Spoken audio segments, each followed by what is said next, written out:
Hey everyone, and welcome to the Marvel Snap Decks of the Week, the weekly series where I showcase the top 10 meta decks of Marvel Snap. These decks have been determined using a variety of different sources to ensure you're getting the most reliable information available. With that being said, if you'd like to support the series, hitting the like button is the best thing that you can do. Let's get started. Now, we're doing things a little differently. Got 10 decks, but we're going in reverse order this time from win rate, and we're starting with Loki by night.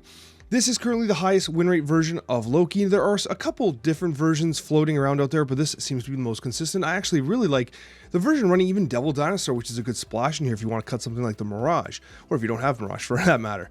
But what I will say is that Loki by night continues to be a very reliable deck in the current meta, although I will say it did dodge a nerf in the most recent patch, but it honestly does not have a win rate that is indicative of being too problematic. Now, in some situations at higher MMRs perhaps, but it seems as though for the average player, Loki can be a little frustrating and more of a feels bad card, but its actual win rate is far below some of the higher ones we're going to be talking about shortly. So, very interesting card.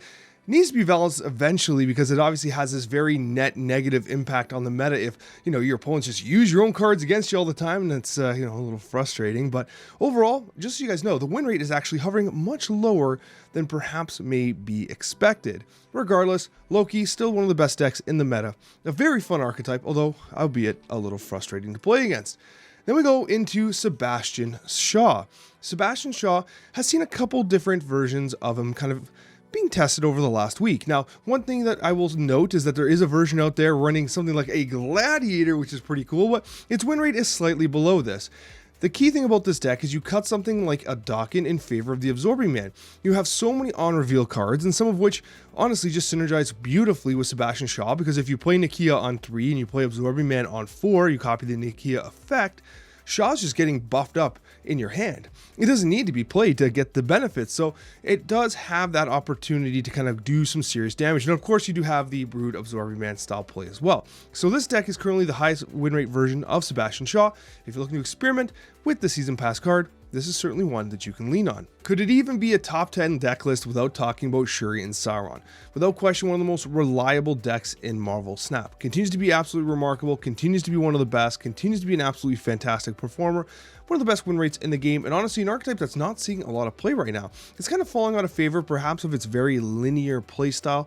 Perhaps people are just kind of getting bored of it, but one thing I will tell you is it wins games. It seriously wins games, and it has not stopped winning games for months. It's just maybe a little boring sometimes, so people aren't playing as often as perhaps they should be if they're trying to get to Infinite. But regardless, Shuri Sauron, despite getting a couple nerfs over the last few months, still without question one of the best decks in the game. Going to number 7 here, we do have Hell Knight. Now, I'm actually really excited about this new brew out here. Hell Knight is a new version of Black Knight, which is starting to make the rounds. Now, Black Knight did get buffed where the Ebony Blade cannot be destroyed and cannot have its power reduced via an ongoing effect. So, it's pretty resilient, and so therefore the Black Knight is seeing a resurgence in popularity and a resurgence of play. I should actually take that back. It's really not that popular, but what it is it's kind of growing in popularity because people are starting to realize, hey, Black Knight's not as bad as it used to be, right? Like, Black Knight used to be a very frustrating card to play, very unreliable discard, especially when reliable discard was as good as it was. Now with the buffs, and obviously with Chavez being changed, discard needs to shift, and I think we're starting to see some experimentation with Black Knight and its ability to shift and generate some power on the board. A really interesting deck, and honestly, a lot of fun to play. It's one of the most fun decks I've played so far this week. And then we go into Lockdown. What can I say? This deck is absolutely remarkable. I won a very straightforward Infinity Conquest with it just before the season drop, and it's just good. It's just good. Alliance still does work in it because you constantly have initiative. I mean, you got things like Gamora here. You're able to really lock down locations with the newly fixed and improved Daredevil. The deck's just great, and there's nothing else to say. I love the idea of playing something like a Medusa, which you don't see all that often. Just a good deck. And Miss Marvel, of course, really shines here, right? So if you don't have Miss Marvel, the deck feels a little worse. You could technically sub in someone like a Drax and do much more of a Guardian style deck, but Miss Marvel definitely does perform in this deck, so it's something you're going to want to consider. But overall, the 6th best deck in the game, very strong win rate, just overall an absolutely phenomenal shell. And then we go into just Destroy. There's nothing fancy here. I mean, this has been the consistent list for the longest time. It seems as though Destroy is getting increasingly rigid There's really not much room to wiggle here. There's not much room to brew. Like Lady Deathstrike had its week in the meta, not even really, like it was just kind of being splashed in for funsies, and even that can't make a deck list despite getting multiple nerfs, and even by proxy with something like a Forge, which is already in the deck, which would buff a Lady Deathstrike, but it's just not worth it. The deck is so tight, it performs damn well. What more can I say? You know what this deck is, you know how it performs, because you've run it probably 100,000 times already. Destroy, number 5 in the current meta. And then we have Marvelous Hawk. This was previously the number 1 deck last week and has dropped a couple percentage points. Honestly, this deck is still absolutely phenomenal. You have that kind of, the disruptive effect of the Black Widow, the Korg, the Rock Slide. You get the additional reach of something like an Iron Lad.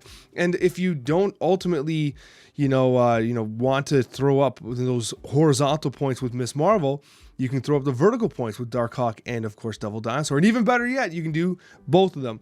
Go vertical with the Devil Dinosaur. Sorry, I did the wrong directions. You go vertical with Devil Dinosaur and Darkhawk. You go horizontal with the Miss Marvel as well. You get the best of both worlds in a deck like this, while also doing a lot of disruption, which can mess up Loki players in that particular matchup.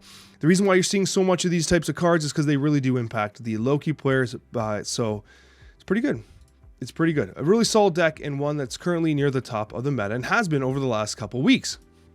Here's a brand new emerging one, very similar to the prior, except a couple changes here. Namely, it's running a Ravonna based shell. Now, this Ravonna based shell is not using goblins. I tend to love the goblins.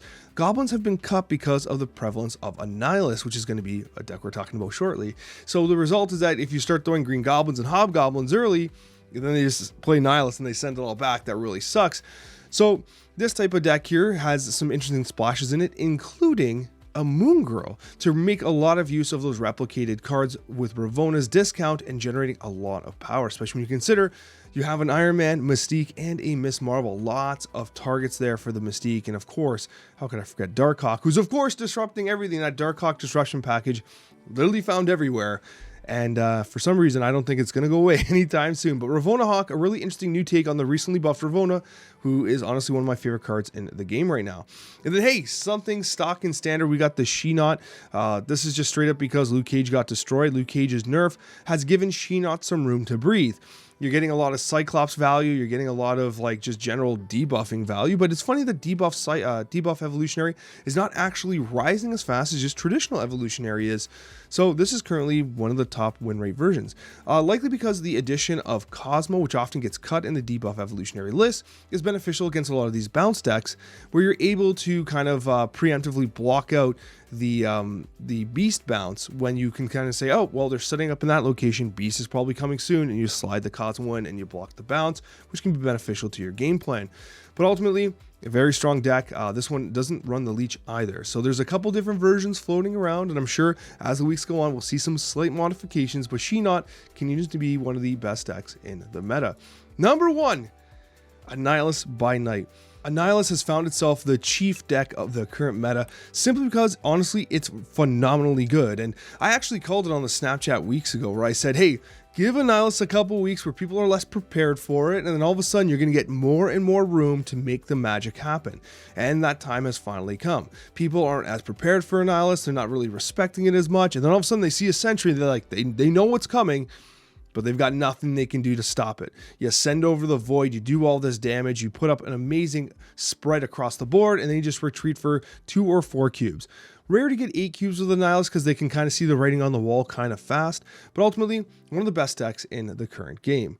Thank you so much for watching. If you found this content helpful, consider hitting the like button. It means the world to me, and we'll see you in that next Marvel Snap video.